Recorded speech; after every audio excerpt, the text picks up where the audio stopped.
D. Welcome to the show, everybody. If you're just waking up, good morning. Here's the deal. Adam Schefter reported late last night that the New York Giants are in the midst of finalizing a deal. Not finalized, but in the midst of finalizing a deal to make John Harbaugh their next head coach. And Adam Schefter put this out there as well. The new foundation of the New York Giants, Jackson Dart, Cam Scatterbo, and Malik Neighbors. That's what you're dealing with. This, to me, is not doom and gloom for the NFC East. John Harbaugh's a good coach, knows how to run a football team. All the accolades, deserved. Until he gets a defensive coordinator, until he gets an offensive coordinator, which great, now he's in almost the same pool as the Philadelphia Eagles when it comes to finding that good OC. Until then, okay. Yeah, it's a really nice step in the right direction there for the New York Giants. I ain't shivering in my boots just yet, okay? But, yes, it's a very good step in the right direction for them. John Harbaugh is the CEO head coach. Mike Tomlin in Pittsburgh was the CEO type coach. Those guys are in control. Nobody's questioning who's running the show. It's those guys. But at the same time, those guys need the help. So until I see what they're doing, and hopefully it's not Mike McDaniel, it's not going to be Brian Daboll. That would be bonkers. Fired as a head coach, then brought back the next season as the offensive coordinator. That'd be fun. Actually, that'd be interesting. Actually, it would be terrible. I don't like that at all. But I don't shake. I see a lot of other people looking at this like, oh, here come the Giants. Yeah, maybe. But until they get the other people in place, I'm not gonna shake just yet. Also, it came out yesterday from Josina Anderson during the day that the next Eagles head coach will have, quote, full autonomy over the offense. Let me say, yeah, they better. I want people to understand this. The Eagles are in the exact same position they were 2 years ago. The exact same position. Never looking like they were going to own the NFL. Never looking like they were a Super Bowl contender again. Barely beating teams, finding ways to win too many times throughout the season. No offensive consistency. The only difference is there was no historic collapse this time around. It was just the one and done, albeit at home, playoff performance, this time against the San Francisco 49ers. But when it comes to being concerned about the offense, the Eagles are in the exact same position. This isn't going to be Nick Sirianni's offense. This is going to be, hopefully, in my book, a Mike McDaniel offense, a Brian Daboll offense. That's what I hope the Philadelphia Eagles are bringing in to run the Philadelphia Eagles offense. And Jalen Hurts, by the way. And it's amazing that Jalen Hurts just needs a competent offensive coordinator and play caller with experience. And all of a sudden they go to the Super Bowl. It's pretty wild how that works, isn't it?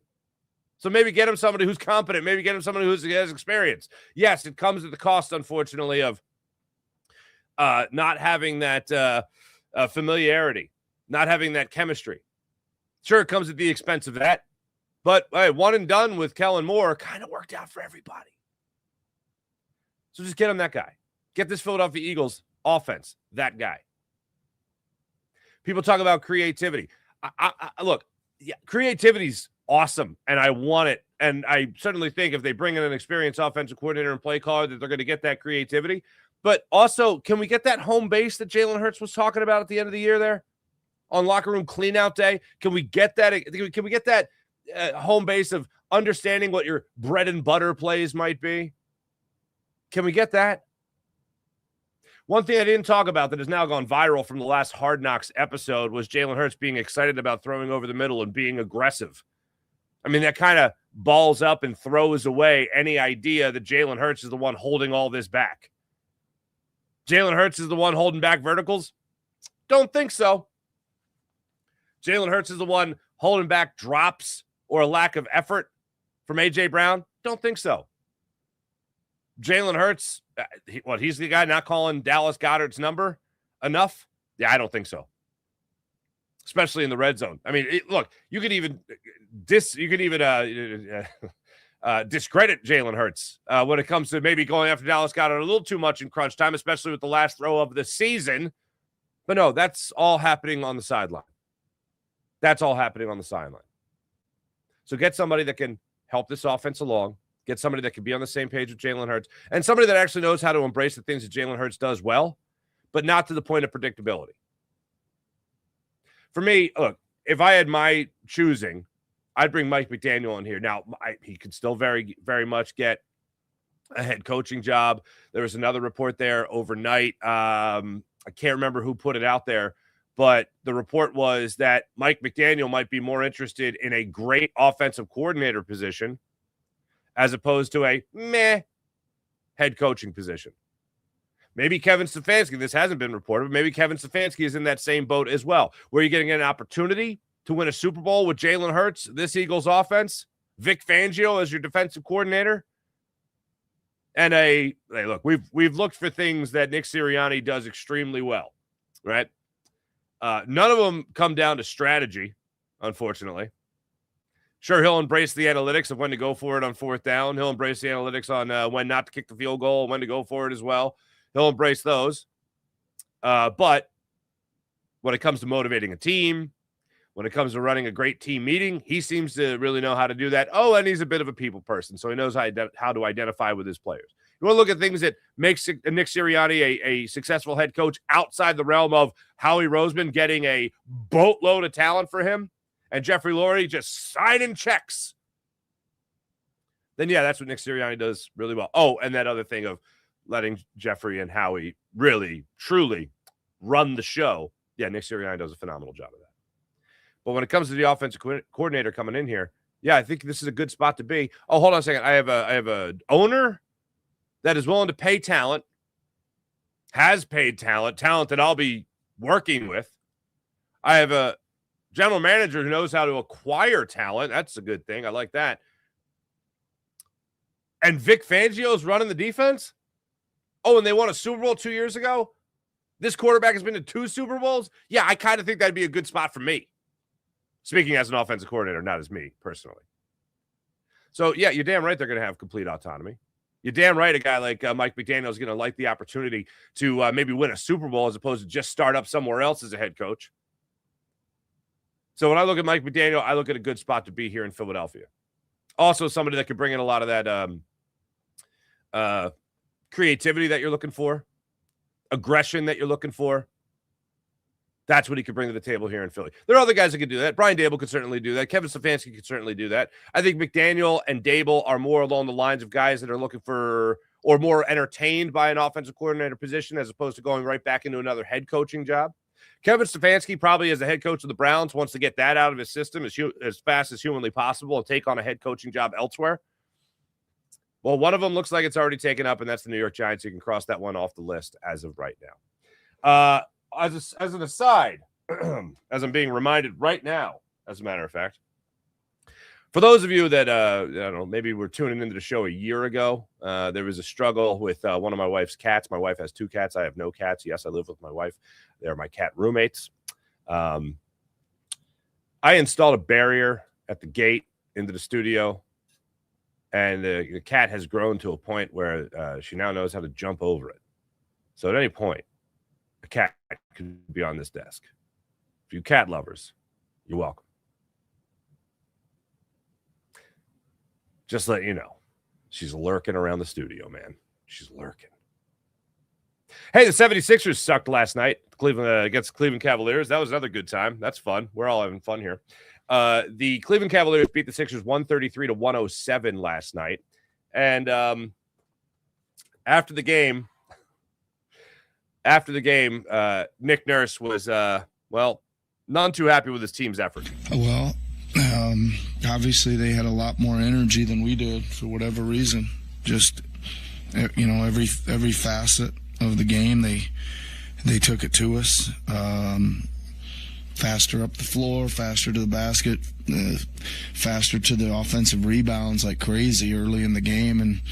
And we only had a couple of small segments where we actually, played a little better, a little bit through the second, then kind of gave it all back. I think we had the ball chance to cut that whole thing down to 5 with about 4 minutes to go, then go down in the halftime down 13. And then, even the stretch when we were way down and cut it back to 15, there was still plenty of time left at that point, and then we just again lost all our energy and physicality. Yeah, that's a coach that's not impressed with his team's effort last night. There were a couple opportunities there that he did talk about in the second quarter, in the third quarter. Sixers actually looked like they were making a bit of a game of it. Okay, this is what we've been waiting for. All right, here we go. This will be fun. First game of a 6-game homestand, the longest homestand of the season. Let's make some things happen here that you need. You know what I'm saying? And, they didn't do that.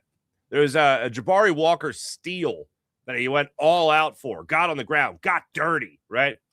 And flipped it ahead to Tyrese Maxey. Maxey got the jam down the other end. It was Xfinity Mobile Arena, went bananas over it. It was awesome. And they're like, oh, they're still down double digits. I shouldn't be that excited. That was the vibe of last night's basketball game. Sixers would get like a 5-0 run, a 3 and a 2, obviously, and then something.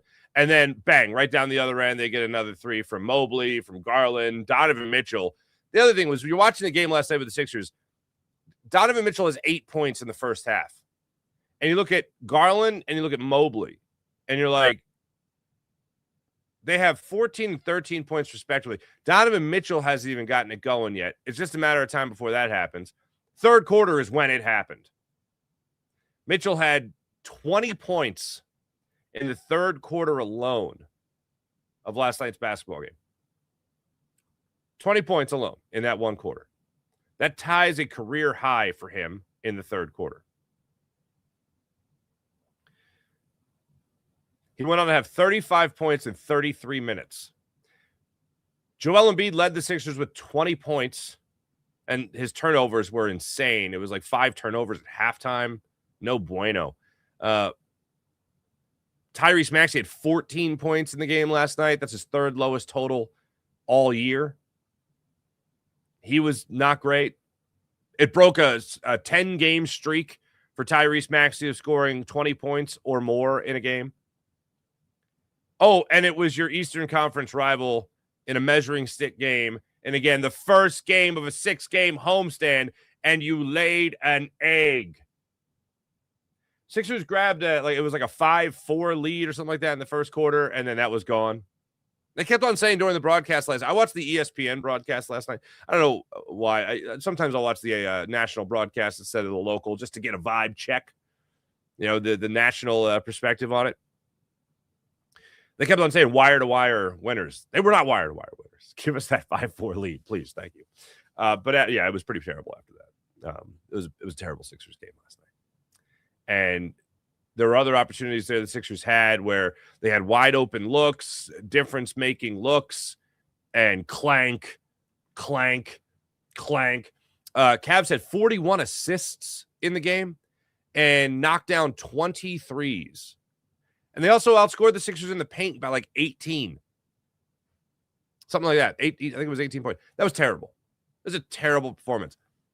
Now, you had your big 3 last night, or even big 4, and VJ Edgecombe didn't play particularly well.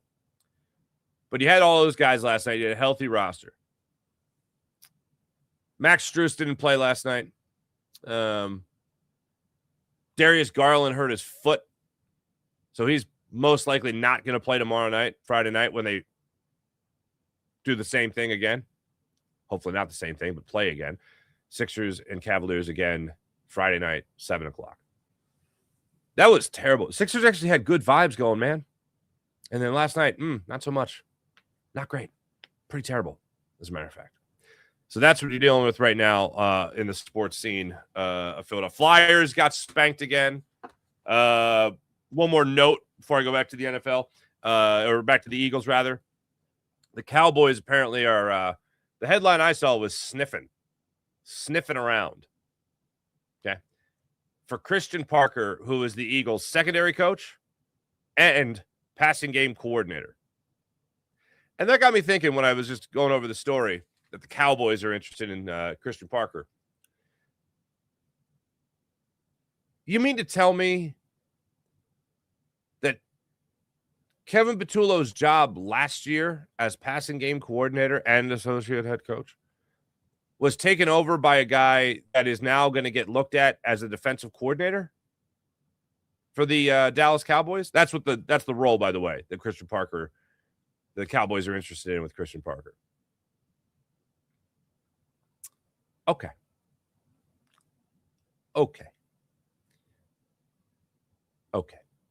Juan Castillo-esque vibes about this position, by the way. Not Juan Castillo vibes-esque. Okay? Of the same ilk, if you will. Fascinating. All right. Let's talk about Jalen Hurts. Let's talk about this offensive coordinator position, because this is so unbelievably intriguing to me, and it's really going to inspire a lot of people's confidence in the upcoming season, or it's going to set the bar in a pretty negative way for a lot of people. I do not think, as I mentioned earlier, Jeffrey Lurie is not afraid to sign a big fat check. And if that's what it's going to take to get somebody who is being more considered as a head coach, then so be it. And if there's anything that you can give Nick Sirianni credit for, it's his ability, in terms of this situation, is his ability to be selfless. Now, you could easily look at this on the negative side of things and say, well, what does he do anyway? And you wouldn't be wrong. I'm not saying you're wrong. And he just wants to keep his job. I'm not saying you're wrong. You're not wrong. But the idea of Nick Sirianni having an ego clash with somebody else is bonkers to me, because that has never really seemed like anything Nick Sirianni was concerned about when it came to an ego. This is a guy that fired himself from being the offensive coordinator like 4 games into his first season as an NFL head coach. Like, everyone's got the idea of how they'd go about a job if they got that job, that dream job, right? They get the dream job, they have the idea, and they go, yeah, maybe not not this. Maybe not do it like this, and then delegate. And then actually take somebody with a selfless mindset. This is what's best for the team. This is what's best for everybody else. I'm going to do it. So now you go through Shane Steichen, you go through Kellen Moore, you have a couple of duds in between, and now you're going to have the next guy. I am more in the thought of not only will this guy be a name you know, but this guy will be a guy that has had some success in the NFL. And I think about Brian Daboll and his success when he was with Buffalo as the offensive coordinator. I think of Mike McDaniel. I think of Brian Daboll and his background with Jalen Hurts, albeit not the best, but still a background. And I also think about Mike McDaniel's rise and who he's worked under in the NFL. Kyle Shanahan being one of them. That's a good vibe. That's a good sign. Those guys could come in here with a good track record of running successful offenses or being a part of successful offenses and help Jalen Hurts and this offense get back to the level that they were at. Maybe not the historic level of Saquon Barkley, but just the level they were at of 27, 28 points per game again. I'd kind of like another touchdown a game. That would have made these fourth quarters and these second halves a little bit more bearable. No. One more touchdown in the second half against the Bills. Good times. One more touchdown in the second half against the Buccaneers. Ooh, you're not sweating that one out. One more touchdown in the second half against the Broncos. You're feeling pretty good about life. You didn't get that this year. Get it next year with the new guy. Everything's simpatico. But Jalen Hurts' role in all this is obviously pivotal. And it really depends on what you're hearing. I've talked about it before, but early in the early goings of this year, it was before Derek Gunn put out the report and Diana Rossini putting out the report. By the way, it's Diana Rossini reporting that the Eagles have their eyes on Mike McCarthy and Brian Daboll as their top 2 candidates, and they're supposed to be in hot pursuit of them. But before the reports came out about Jalen Hurts not wanting to run the offense and being difficult to work with and all that, one of the other things I had heard was that the reason Kevin Patullo got the job wasn't necessarily because he was looking at it wasn't necessarily because he wanted to hire his boy, Kevin Patullo. It was because nobody else wanted the job because Jalen Hurts is so hard-headed. That was something I heard that I just, like, I got it from, like, here's the deal. You get something from somebody you trust and somebody you believe. And then you have to make your own evaluation. And you have to think, all right, does this person just want this out there? Or is this a real thing? Does this person really, is this true? Or is this just something they want? Is this like a shot across the bow? So I didn't put any real credit into it because it made no sense to me. You mean to tell me that any offensive coordinators that were available last year, you mean to tell me they didn't want this job where you're taking over a Super Bowl champion offense? Where you just had a historic year with a running back, the quarterback, when people were questioning whether or not he could rise to the occasion if called upon? Oh, he rose to the occasion, and he became the Super Bowl MVP in the second Super Bowl he played in, by the way. You mean to tell me that that was a difficult job to sell to other people that wanted to be an offensive coordinator simply because, Jalen Hurts could be a little stubborn? Yeah, he's an alpha male. He's a successful alpha male. He's not exactly going to be like, hey, guys, so what do you think? Not all the time. You got to bring something to the table there. So I just always thought that's why I never went out and be like, Jalen Hurts is hard-headed. That's why I don't have a job. No, I just thought that was dumb. So now you look at this year, and by the way, that person that I heard that from, they're not singing that tune anymore. So that's when you get something and you go, at my own discretion, do I just put it out there saying, by the way, the reason you didn't get anybody was because Jalen Hurts is a dick? No. That didn't make any sense. Plus, Jalen has, there's certain guys that you watch and you listen, in all honesty, Carson Wentz was great. And watching his, rookie season and the year following and how great he was before the injury and all that, he was phenomenal. But when I listened to him, I just didn't buy it. There was just something about him that I just always was very suspect about. I don't get that vibe from Jalen Hurts. I think he is the realist. And I know a lot of people look at him and listen to what he says, and they'll be like, he talks like a fortune cookie. It's one of my favorite things people say. And he does. I like to say he speaks like he's reading off your high school guidance counselor's wall, like motivational posters. That's how he talks. And some people can look at that and think it's disingenuous. But that's him. I know that doesn't exactly identify well with the Philly crowd, if you will, because we want guys that are tough, not guys that are, throwing out, trying to dole out wisdom. I had a purpose before anybody had an opinion.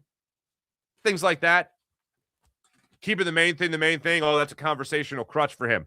No, it ain't. That's really, truly what he believes. And I would rather a quarterback say that than be all about himself. It might sound disingenuous because we're not used to hearing people talk like that, but there are people in the world that exist like that. The comparison I've brought up, and people don't like this, but Gabe Kapler. Stay with me. Gabe Kapler, you get him one-on-one and talk to him. That's how he was in press conferences, exactly how he was. Andy Reid. Andy Reid, you get him one-on-one, funniest guy, charming. I'm going to say it. A sweet fella, okay? Great guy to be around. Get him on the podium. Not so much. But this is who Jalen is. So a guy like that, I don't expect to go into a new offensive coordinator or even to Kevin Patullo and say, yeah, this is what we're doing. LaShawn McCoy's report that we talked about yesterday of I've talked to somebody and he doesn't want to do, Jalen Hurts doesn't want to do or can't do exotic things. Really? This versatile of a quarterback doesn't want to do exotic things? I've mentioned, I think, every day so far this week of just seeing Jalen Hurts drop back in that screen that they had to Saquon Barkley, where he sold it beautifully. You mean to tell me he was drastically uncomfortable doing that when he delivered the perfect throw to Saquon Barkley on that play? Now, I'm not trying to act like a screen here is earth-shattering, But when it comes to the Philadelphia Eagles offense this year, as I've used for different plays throughout the season, it's straight up sorcery when you compare it to what the Eagles did as a bland offense this year. What, he doesn't want to do a double reverse where A.J. Brown throws a touchdown pass to Saquon Barkley? That wouldn't even be on Jalen at that point. It makes no sense. Especially when you have the skill set of Jalen Hurts. So look, there are people that might put it out there about, another test year for Jalen Hurts. So 2 offensive coordinators that had an idea of what they were doing became head coaches after working with Jalen Hurts. One guy was in the league as an offensive coordinator for 5 years. Then he worked with Jalen, and then bang, all of a sudden he became a head coach. That's wild, man. That's wild. Yeah, Jalen Hurts is a real thorn in the side, let me tell you. As I've told people, and look, I'll be the first to admit, Jalen Hurts did not have a great season. There were plenty of opportunities where he left meat on the bone throughout the year and either made the wrong read or dialed in on the first target, whatever it was. If he doesn't have time to make that pre-snap read, then he is a far worse quarterback. He needs time to break the huddle, see what the defense is doing, and make that read. My ask of Scott Loeffler, hopefully in a second year of working with Scott Loeffler next year, and Brian Dable, Mike McDaniel, Frank Reich. What I would like to see from the next offensive coordinator is getting Jalen off of how he consistently stares down that first read and telegraphs the pass. If there's one true and I think fair criticism of Jalen Hurts, that's it. It's dialing in on that first target and locking in on him. The perfect example of it is the interception in game 1 against the Giants that he threw when he was targeting Jahan Dotson. It was a pre-snap read, committed to go there before he did it, combined with a bad throw when the coverage was bad for Jalen Hurts. And it was one-on-one coverage, don't get me wrong, but the way the DB was lined up, I'm blanking on his name, the way the DB was lined up was on the inside. And Jalen threw to the inside on an out route. That was terrible. And there are other times throughout the season where I'm begging for Jalen Hurts to look off a corner, look off a safety, whatever it might be, get those eyes moving around. And it's not that he can't do it. It's not that he hasn't done it. It's just that more times than not, he's staring down that first target. Whoever the new guy is, let's get him off of that. Now, whoever the new guy is, let's embrace all the things that Jalen Hurts special. And one of the things that I always go back to with great coaches is finding those things that your player can do right and making sure that he does have that comfort zone and then making sure that comfort zone expands. Making sure that home base that Jalen Hurts talked about expands. So there's more room for a wider, less predictable playbook. Because some of the predictability does come down to Jalen Hurts. It didn't come down to just Kevin Patullo. We saw it in this game here where they're dropping defensive tackles into the secondary against the San Francisco 49ers, similar to the way they did with the Chargers game. They're dropping defensive backs back after showing blitz pre-snap, then dropping back as Robert Saleh did when he was coaching the Jets and beat the Eagles and Jalen Hurts. Like little things like that. If I do this, Jalen Hurts is likely to do that. It's not just about the offensive coordinator. It wasn't just about Brian Johnson. It's not just about Kevin Patullo. That's also about a quarterback potentially being, or not potentially, but a quarterback being predictable as well. A quarterback having tells as well. With all that said, and those criticisms I highlight, none of those things, because of what I've seen Jalen Hurts do elsewhere, none of those things make me go, yeah, they got to move on from Jalen. This is it for Jalen. This is Jalen's final test. No, I'm riding with Jalen, man. And anyone who wants to move off that mark, I don't understand. And anyone who just wants to throw mud at the quarterback of the Philadelphia Eagles, that's unwarranted. Like all those criticisms I just mentioned, those are fair criticisms. I watch the film on these games. I see him do this consistently. Those are things he has to improve upon. Those are things that will help the offense. Whoever the new guy is, let's get him off those habits and get him into some, good ones. It would also help a more creative game plan where Jalen doesn't feel like maybe he has to do it all himself, like he did in the Chargers game where he had to tried to put the team on his back.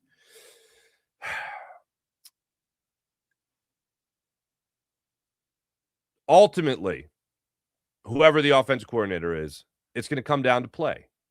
And that's why I don't think a guy like Jason Kelce is that off the mark when he talks about players have to play better. Yeah, sure, players have to play better. And you know what? I want every player to think that it's execution, it's not game plan. I want every player to think that because that's them being accountable. That's them holding themselves accountable. I don't have any issue with Jalen Hurts and whether or not he holds himself accountable. That is not a concern at all. That's not a fair criticism to Jalen Hurts. But here's what I'll say. To the people that just enjoy bitching about the quarterback and thinking he's the bigger problem than anything else, which is just such an unbelievable fallacy if anyone still believes that, is that you're going to have so many other opportunities to be able to bitch about the quarterback of the Philadelphia Eagles and say, ask the question, is he the guy? Can you win the big game with him? Like, think about up until recent history, the Eagles hadn't had a Super Bowl winning quarterback. They sure as hell hadn't had a franchise Super Bowl winning quarterback. Nick Foles, obviously not a franchise quarterback, but won a Super Bowl. Had the Eagles marching down the field pretty damn well before that Alshon Jeffrey drop as well as the following season. There are going to be plenty of opportunities to dial up old play number one for anyone who's a sports talker of bitching about the quarterback. This isn't one of them. All the problems on the Eagles offense, Jalen Hurts not the biggest. Are the things he needs to improve upon? Yeah, I just laid those out for you. But having one competent, experienced play caller, this guy goes to a Super Bowl. Isn't that funny how that works? You know why it works like that? Because as my man Seth Joyner always says, coaching matters. Don't just brush that aside like it doesn't. Coaching absolutely matters. So my big ask of new guy, whether it's Mike McDaniel, whether it's Brian Daboll, whether it's Frank Reich, whoever it is, tap into it, man. Tap into what will make this offense special again.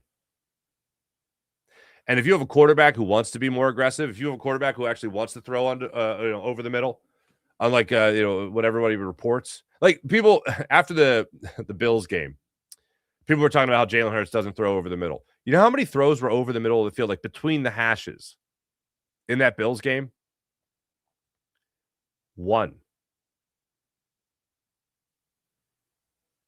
Josh Allen threw over the middle once. It was the only throw over the middle in the game. So people acting like this is a solely Jalen Hurts problem. Yeah, not so much. Not so much. That's the way I break it down when it comes to Jalen. I'm seeing here in the chat. Before I get to the chat, let me just say that. before I get to the chat, chat check. How about PHL Sports Nation, Philadelphia Sports Nation, enhancing a Philadelphia sports fan experience across all social media and blogs. That's phlsportsnation.com. Hey, how about the incredible people at the Game Time app? Download the Game Time app, create an account, use promo code FARS. You get $20 off your first purchase on the Game Time app. Let's get into the chat check and see how you wonderful people are doing on this fine, fine day. Harbaugh greater than Sirianni or greater than Nick? Yeah, I agree.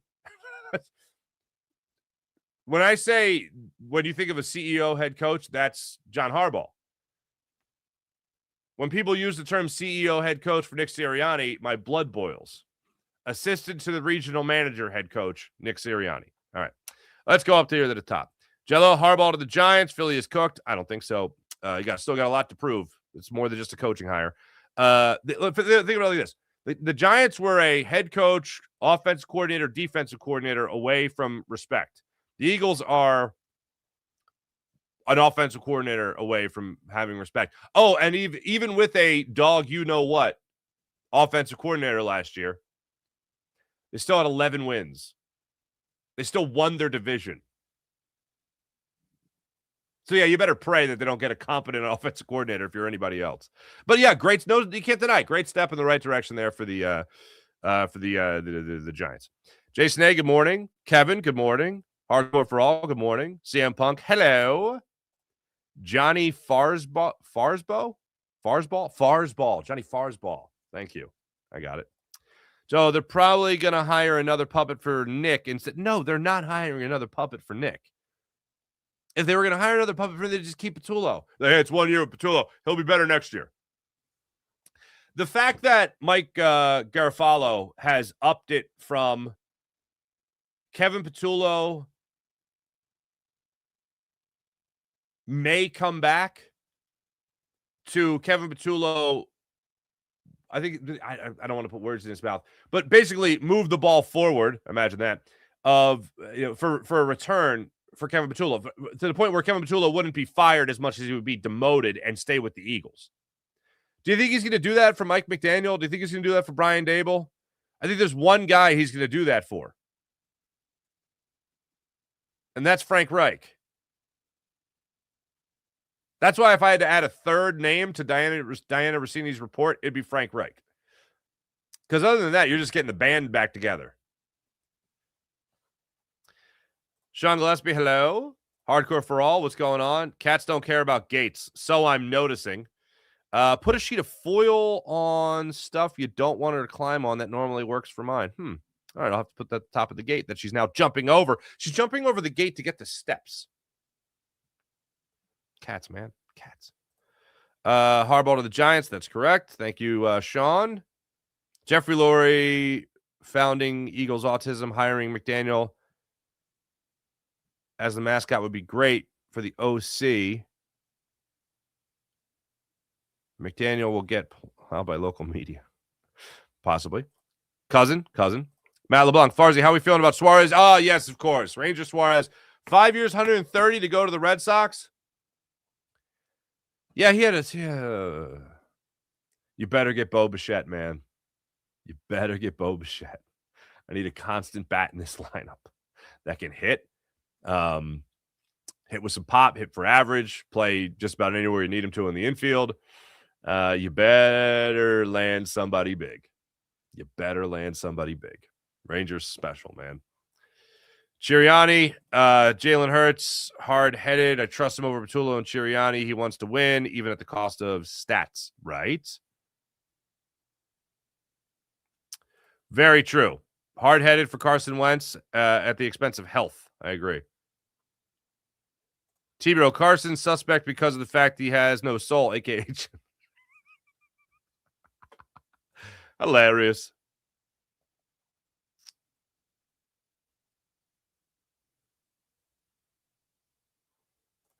It's been a minute since I've done the Gabe. Did Gabe end up with the Marlins? Where did Gabe Kapler end up?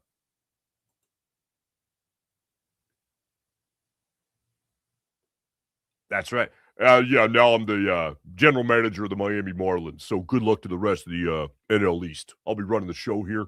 For the rest of this press conference, I'm going to show you how I feel through the art of interpretive dance. Play the music. There we go. Hey, don't lump all the... Thank you, Jason. There you go. Stand up.